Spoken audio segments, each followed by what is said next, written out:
Bhumika Singh for this briefing. With that, I hand over the floor to Foreign Secretary. Sir. Thank you, Ranveer. Good evening. Thank you all for joining for this briefing. You would have perhaps seen some information related to developments since late last night, early this morning, which has been put out by the Ministry of Defense. Just in case it has been missed, I will request Colonel Sophia Qureshi and Wing Commander Bhumika Singh to just update you and fill you in on the details. Thank you, sir. Operation Sindoor पर 7 मई 2025 को हुई press conference के दौरान भारत ने अपनी प्रतिक्रिया को केंद्रित, संतुलित और गैर उत्तेजक बताया था। यह विशेष रूप से स्पष्ट किया गया था कि पाकिस्तानी सैन्य ठिकानों को निशाना नहीं बनाया गया। साथ ही दोहराया गया कि भारत में किसी भी सैन्य लक्ष्य पर हमले का उचित जवाब दिया जाएगा। 7 से 8 मई 2025 की रात को पाकिस्तान ने उत्तरी और पश्चिमी भारत में स्थित कई सैन्य ठिकानों को, जैसे कि अवंतीपुरा, श्रीनगर, जम्मू, पठानकोट, अमृतसर, कपूरथला, जालंधर, लुधियाना, आदमपुर, भटिंडा, चंडीगढ़, नाल, फलौदी, उत्तरलाई और भुज पर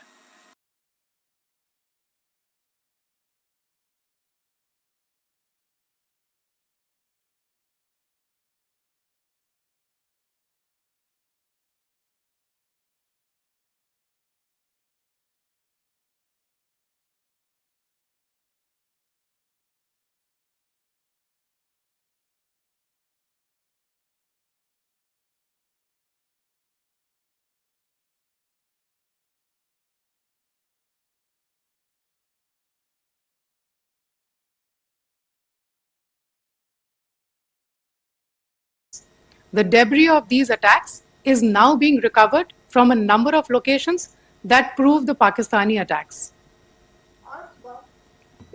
आज सुबह भारतीय सशस्त्र बलों ने पाकिस्तान के कई स्थानों पर वायु रक्षा रडार और प्रणालियों को निशाना बनाया।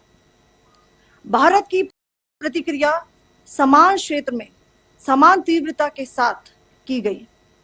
यह विश्वसनीय रूप से ज्ञात हुआ कि लाहौर में स्थित एक वायु रक्षा प्रणाली को निष्क्रिय कर दिया गया।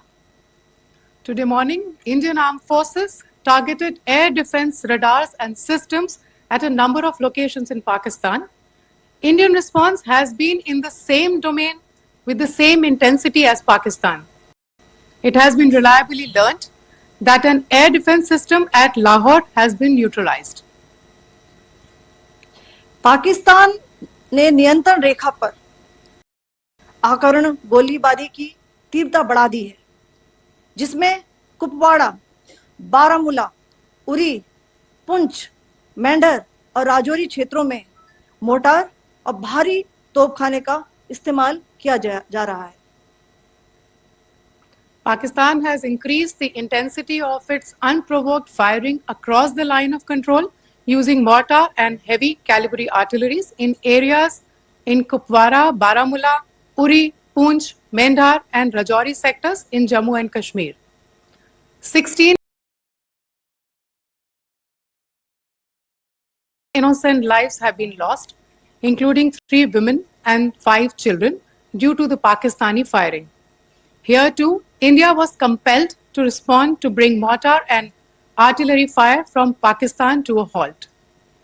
Indian Armed Forces reiterate their commitment to non-escalation, provided it is respected by the Pakistan military.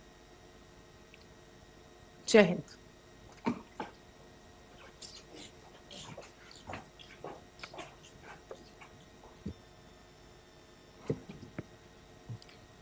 Thank you.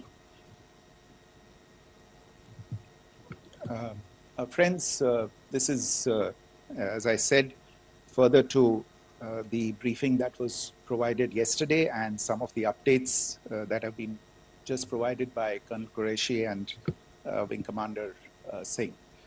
I thought that we would just put some of the aspects related to the events that started on 22nd April with the barbaric terror attack in Pahalgam into further context, because there is a certain amount of commentary that has happened with regard to the events since then. And more than the commentary, there has been a lot of disinformation that has been directed at us from across the border. So a few things that I would like you to keep in mind. First of all, there is mention on all sides of escalation. I think the first point that you have to keep in mind is the attack of 22nd April in Pahalgam is the original escalation. ये जो सिलसिला है जो हम देख रहे हैं आज की घटनाओं को लेके, ये 22 अप्रैल के पहलगाम के हमले से शुरू हुआ है. एस्केलेशन वहां पे हुआ है और उस एस्केलेशन का जवाब भारतीय सेना ने, भारतीय फौज ने कल अपने एक्शन से दिया है. Secondly, I want to invite your attention to the involvement of the group calling itself the Resistance Front in these attacks. I pointed this out yesterday that this is a group that is a known front for the well-known Pakistan-based terrorist organization, Lashkar-e-Taiba. The group has been reported earlier. I mentioned to you about the Indian authorities providing information to the UN 1267 Sanctions Monitoring Committee. And in fact, we are going to be meeting with the team again very soon, and we will be providing an update to the information that we have provided earlier.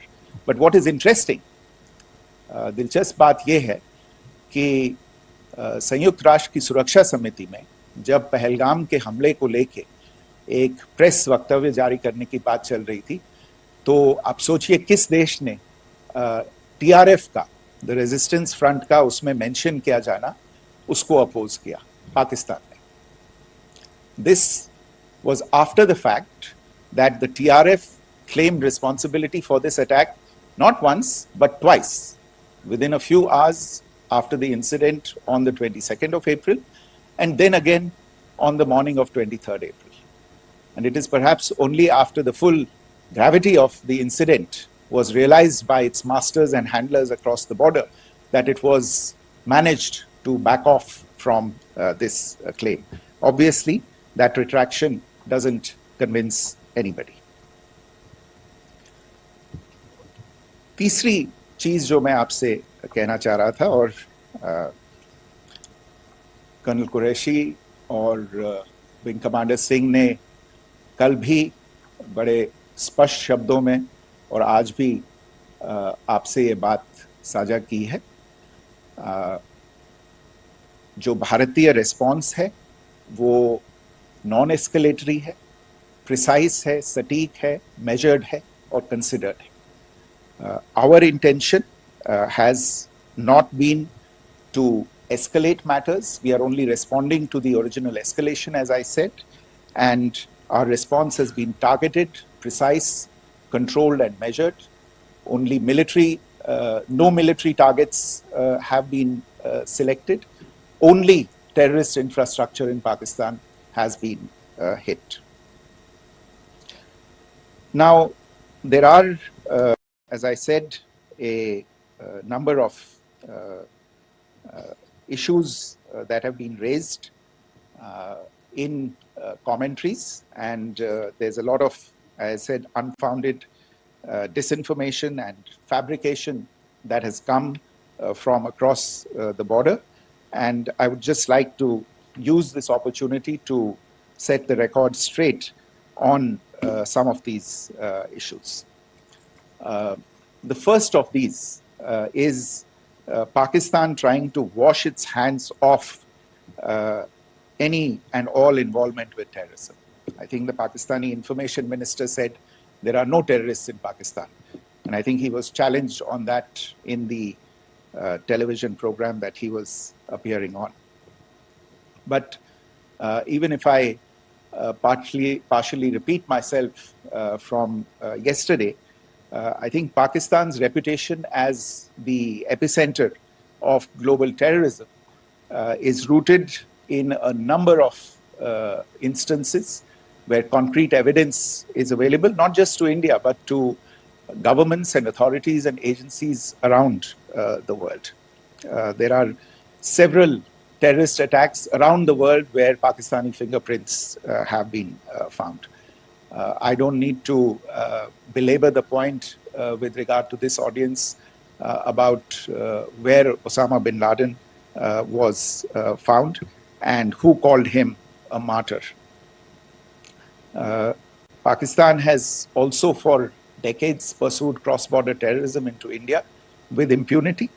And as I said yesterday also, in order to deliberately mislead the international community, they claimed that the terrorist Sajid Mir was dead.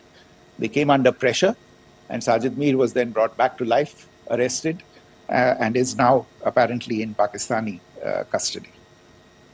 Pakistan is also home to a very large number of UN proscribed as well as UN proscribed terrorists, as well as terrorists proscribed by a number of other governments in the world, including, of course, the Lashkar-e-Taiba and the Jaish-e-Mohammed, as well as their leaders, Masood Azhar and Hafiz Mohammed Saeed. आपने देखा होगा हाल ही में पिछले कुछ दिनों में पाकिस्तान के रक्षा मंत्री और उनके पूर्व विदेश मंत्री दोनों ने इस बात को माना है कि पाकिस्तान का ऐसे ग्रुप्स के साथ जो रिश्ता है वो क्या रहा है. Both the defense minister and the former foreign minister of Pakistan, I think they've done a more eloquent job of this than I could ever do in terms of describing their country's implication in international terrorism and their involvement in housing these kinds of groups. दूसरा जो विषय है वो है पाकिस्तान का जो एक दावा है कि एक इंटरनेशनल impartial investigation होना चाहिए, एक joint investigative committee होनी चाहिए. These calls for jointly investigating this heinous and barbaric attack in Pahalgam. Again, I think you know the history well on this. You know the track record well, and it is not a bright track record insofar as Pakistan is concerned. In fact, in the pursuit of justice for the victims of multiple terrorist attacks, whether it be Mumbai in 2008, in Pathankot in 2016, or many others, but in particular for these two attacks, India had offered to cooperate. India provided forensic evidence and urged Pakistan to bring the perpetrators of these attacks to justice. We, in particular with regard to the Mumbai attacks of 2008, where a Pakistani Lashkar-e-Taiba terrorist was captured alive, India provided extensive information and evidence related to the involvement of Pakistani terrorists in this attack.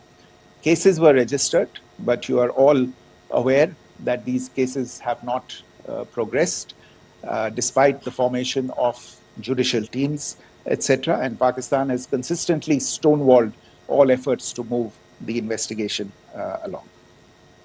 In fact, with regard to the Pathankot attack as well, a joint investigative team was formed.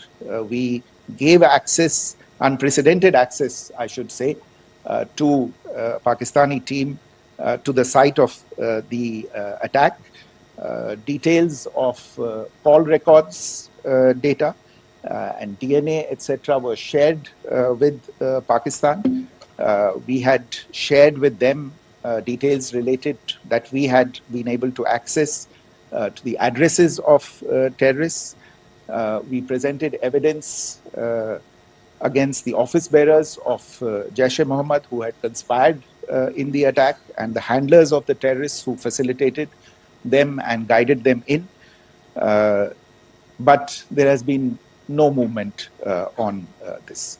So in all of this, I think the experience has not been positive, and it certainly doesn't give us the confidence now to take at face value Pakistani assertions of wishing to participate in a joint investigation. These are just delaying tactics. These are just stonewalling tactics. And in fact, there is reason to believe that Pakistan uses the evidence that we provide only to cover its tracks and, in fact, defend the terrorists who we are looking for and obstruct the path of investigation. A third point that I wanted to address was the claim that only civilians were killed in the strikes on the 7th of May. We have made the point very clearly that all attacks on the morning of 7th May were against carefully selected terrorist infrastructure, terrorist targets. It is not clear to us, in fact, seeing some of the coverage of the after effects of these strikes, including the funerals for the terrorists that are held yesterday. I think a lot of you have seen the reports and the coverage on media. If only civilians, if any civilians were killed in these attacks, I wonder what message this picture actually sends to all of you. This is a question that is worth asking. It's also odd that the funerals of civilians are carried out with the coffins being draped in Pakistani flags and state honors being accorded. As far as we are concerned, the individuals eliminated at these facilities were terrorists. Giving terrorist state funerals may be a practice in Pakistan. Doesn't seem to make much sense to us. Pakistan has also claimed that India deliberately attacked religious sites. This is completely false again. I have made it clear that the targets were terrorist infrastructure, terrorist facilities, and locations connected clearly with incidents of cross-border terrorism into India. And it is in fact Pakistan that is misusing religious sites as a cover to in fact radicalize, direct and indoctrinate and train terrorists. In fact, contrary to what Pakistan is claiming, yesterday Pakistan launched a targeted attack on the Sikh community in the state of Jammu and Kashmir, hitting Gurdwara in Poonch and the homes of Sikh community members, which came under attack. And we know that at least 3 individuals were killed in that particular attack. Pakistan is also making attempts to, in fact, just to add to this point, the retaliatory action that Pakistan has taken, in fact, is impacting civilians. I showed you the picture of the Gurdwara and the Sikh community members who were killed in this. There are other civilians also who've been killed and injured in these attacks. In fact, since yesterday morning, a total of 16 civilians have been killed and 59 others have been injured in the attacks by Pakistan. Not only this, Pakistan is also making attempts as part of its disinformation campaign to paint our action with regard to cross-border terrorism through the communal angle. If that is the issue, then I think I can do no better than to cite or point you in the direction of the Pakistan Army Chief's speech of 16 April 2025. I think that is the last word in communal rhetoric. And in the Pahalgam attack itself, you are aware of the kind of religious profiling that was done there. And perhaps there is a linkage between these two events. I can only say that these nefarious designs will not be allowed to succeed in India. And it is to be noted that people from all faiths, all religions, all regions in India have unequivocally, not just in India but around the world, have condemned these attacks. The Pakistani claims of now responding to India's strikes of the 7th of May. As I said right at the outset, it is India which is responding. The original escalation was by Pakistan on the 22nd of April. We are the ones who are responding to that escalation with the action that was taken yesterday morning. And again, I would like to emphasize that the action was restrained. It was directed towards non-civilian, non-military targets and confined to terrorist camps. And again, as we have been saying since yesterday, any further action by Pakistan, some of which we are seeing today, is nothing but escalation by Pakistan now, once again, and will be responded to and is being responded to appropriately. One point that I wanted to also address was the allegations to the targeting of a dam, the Neelam Jhelum project in Pakistan-occupied Kashmir. I want to say that this is an absolute and complete fabrication and a blatant lie.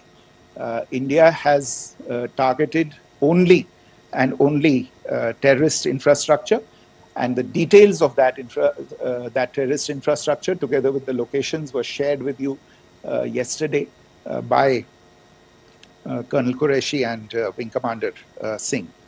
I should note that if this kind of a claim is a pretext for targeting Indian infrastructure of a similar nature, Pakistan will be entirely responsible for the consequences that will undoubtedly follow.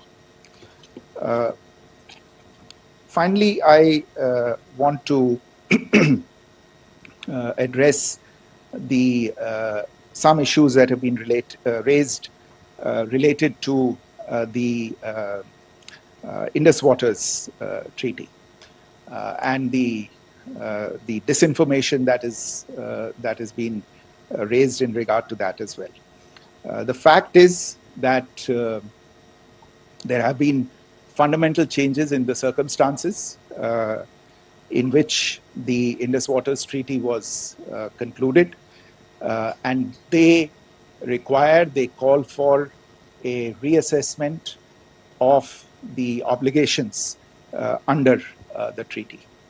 Over the last year and a half to 2 years, India has been in communication with the government of Pakistan. We've sent several notices to them requesting for negotiations to discuss modification of the treaty. India has for 6+ decades now, honored the treaty, even during periods when Pakistan imposed multiple wars on us, and even when relations were adversarial.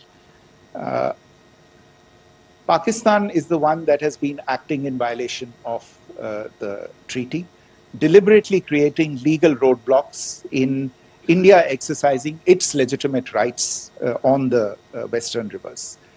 Any projects that India sought to build on the eastern rivers, and even on the western rivers, which we are allowed to by the treaty, were always challenged by Pakistan, thereby hampering our rights to utilize our legitimate waters under the treaty. In fact, if you see the preamble of the treaty itself states that the treaty was concluded in a spirit of goodwill and friendship. Mark those words, concluded in a spirit of goodwill and friendship. ये भारत का धैर्य और भारत की सहनशीलता है जो 65 साल से हम इतनी प्रोवोकेशन के बावजूद इस ट्रीटी को निभा रहे हैं. However, as has been made clear earlier as well, Pakistan has not responded to our requests to enter into negotiations for a reassessment of the obligations under the treaty. A number of conditions have changed. This is a treaty that was based on the engineering techniques of the 50s and the 60s. We are living through the first quarter of the 21st century. Technological changes and technological advancements have to be taken into account. There are demographic changes. There are climate changes that have taken place. There is the imperative of clean energy. And of course, the terrorism that Pakistan has wreaked in the state of Jammu and Kashmir itself has hampered India's ability to exercise its rights under the treaty. Pakistan's persistent refusal to respond to our requests to enter into government-to-government negotiations on the modification of the treaty is, in a sense, itself a violation of the treaty. And therefore, India has taken the step of putting the treaty in abeyance until Pakistan abjures irrevocably its support for cross-border terrorism. Maybe I'll stop there. I mentioned earlier yesterday as well that this is an evolving situation. I would therefore ask all of you to be considerate and restrained. It will not be possible for us or my colleagues from the armed forces to share operational details at this point in time. Beyond that, if you have any questions, may I have time for only a few, and I'll try to answer those questions. Okay, I give the floor to Rishabh. On Secretary, good evening. This is Rishabh from Times Now. I just wanted to understand, as per the press release that has been released earlier today, it says that we have successfully hit at the air defense of Lahore. Does it give our forces a better chances if in case of further escalation? And are there other air defense places as well at strategic location that were targeted? Rishabh, you are violating the first rule that I set out at the end of my remarks. The press release that has been issued by the Ministry of Defense today speaks for itself. It is related to operational matters. It's been released by the Ministry of Defense. As more information becomes available, it will be released at the appropriate time. Once again, please don't go into operational details at this point in time, because this is a constantly evolving situation. Yeah, go ahead. Foreign Secretary Smita Sharma, just wanted to ask, the Pakistani Minister Ishaq Dar in an interview has claimed that the national security advisors of India and Pakistan have spoken to each other. If you could confirm or deny, and is complete severance of diplomatic ties with Pakistan also on the table? I have no information with regard to contacts between the two national security advisors. Insofar as diplomatic relations are concerned, you've seen the steps that were announced in response to the following the meeting of the Cabinet Committee on Security on the 23rd of April. There are no further steps that are under consideration at this moment in time. Here, go ahead. Foreign secretary, मेरा नाम मनीष है, मैं TV9 Bharatvarsh से हूं और आपने खुद ही बताया कि कितना मिस इन्फॉर्मेशन क्रॉस बॉर्डर से आ रहा है, बल्कि ऐसा लग रहा है जैसे पाकिस्तान के प्राइम मिनिस्टर और डिफेंस मिनिस्टर तक भी प्रोपेगेंडा करने में मिस इन्फॉर्मेशन में आ गए हैं। वो कई बार तो ये तक दावा करते हैं कि हम 3 राफेल हमने गिरा दिया, इतने हमने मिग गिरा दिए, और जब उनसे पूछा जाता है तो वो कहते हैं कि सोशल मीडिया में हमने ये सब चीज़ें देखी थी।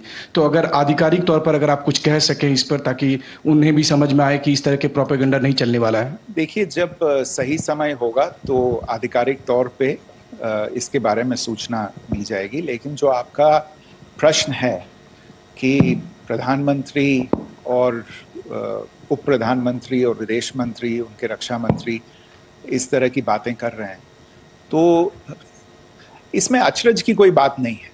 आखिरकार ये एक देश है जिसने अपना इसका जन्म लेते ही झूठ शुरू हो गया था। 1947 में जब पाकिस्तानी फौज ने जम्मू कश्मीर पे दावा बोला, तो उन्होंने किसी ऐसे वैसे व्यक्ति से नहीं, संयुक्त राष्ट्र से झूठ बोला कि हमारा कोई लेना देना नहीं है इससे, ये लोग जो गए हैं वो तो कबायली हैं। वो तो जब हमारी फौज वहां पे पहुंची और UN के लोग, संयुक्त राष्ट्र के लोग खुद वहां पे पहुंचे, उन्होंने देखा कि वहां तो पाकिस्तानी फौज घुसपैठ करके आ गई है, उसके बाद पाकिस्तान को मुंह की देखनी पड़ी और उनको मानना पड़ा कि हाँ, उनकी फौज वहां पे कुछ समय से पड़ी हुई है। तो ये जो यात्रा है एक तरह से 75 साल पहले शुरू हो चुकी है, तो I am not surprised that this kind of disinformation is being indulged in. या Siddhant. So Siddhant from Beyond. Sir, we have seen a lot of negative comments coming from the Pakistani military of escalation. If tomorrow there is an escalation, there are strikes, we know one attempt has been thwarted, what will be the Indian response to those attempts of creating more escalation? Because it is looking like it's going towards more escalation. And my second question is, are any other world powers, essentially the P5 countries, the West Asian countries, reaching out to de-escalate the current situation? Look, on escalation, we've already made our stance clear. I mean, there are two basic points. First of all, it is Pakistan that escalated on the 22nd of April. We are only responding to that escalation.